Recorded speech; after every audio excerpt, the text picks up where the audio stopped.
আমার নাম ফেন্সি। আমি গার্মেন্টস ওই যে একটা ফুইরা গেছিল সেটাতে কাম করছিলাম, কিন্তু পয়সা টয়সা কিছু পাই নাই। এর লেগে গ্রামে গেছিলাম গা।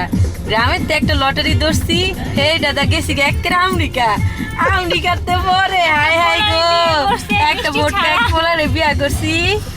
পরে এই পোলায় খান সান দিতারে না বেশি, নিজে খাইলাই এর লেগে পরে এটা ডিভোর্স দিয়া আবার আইয়া পড়ছি। পরে পরে আমার দেশই, আমার বাংলাদেশ, আমার সোনার দেশ আমার অনেক ভাল লাগে। এই বিদেশ বিদেশ আমার ভাল লাগে না। এখানে জ্যাম না দেখলে আমার শান্তি লাগে না। আমার অনেক ভাল লাগে এই জ্যাম, এই গাড়ি, এই যে চাচাইছে চাচা আমার কাছ থেকে 10 টাকা চাইবো, 2 টাকা দিলে আবার রাগ করে যাইবো গা। কইব এটা কি দিলে না ভাই, এটা আমনেই রাহেন, আমনের এটা দরকার আছে।